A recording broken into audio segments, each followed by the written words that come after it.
Hello, everybody. Welcome to today's devotion for June 23rd.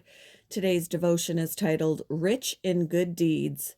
The Bible reading is from 1 Timothy chapter 6, verses 6 to 10 and verses 17 to 19. Yet true godliness with contentment is itself great wealth. After all, we brought nothing with us when we came into the world, and we can't take anything with us when we leave it. So, if we have enough food and clothing, let us be content.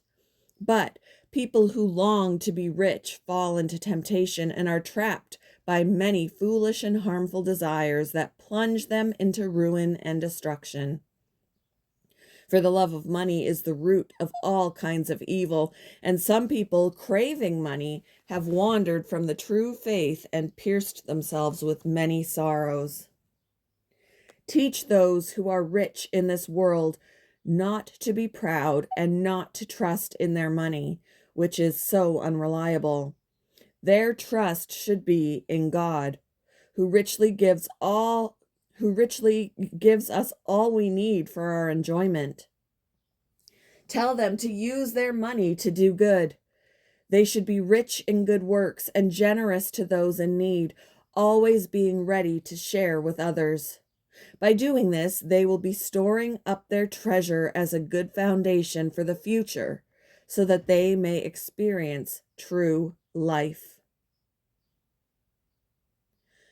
After 7 decades of hard work as a washerwoman, scrubbing, drying, pressing clothes by hand, Osceola McCarty was finally ready to retire at the age of 86.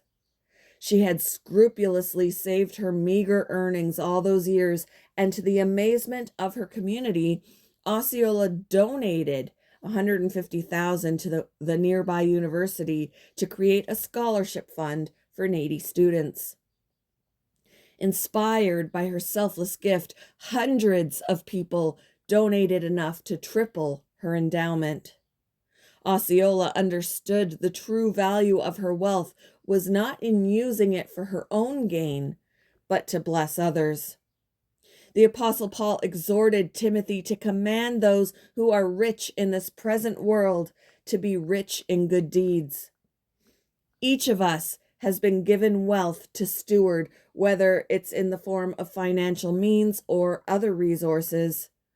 Instead of trusting in our resources, Paul cautions us to put our hope only in God and to lay up treasure in heaven by being generous and willing to share. In God's economy, withholding and not being generous only leads to emptiness. Giving to others out of love is the way to fulfillment. To have both godliness and contentment with what we have instead of striving for more is great gain. What would it look like for us to be generous with our resources as Osceola was? Let us strive to be rich in good deeds today as God leads us. What opportunity do you have to be generous today? How can sharing what you have lead to greater contentment? Thank you for joining me for today's devotion, and I hope you all have a wonderful day.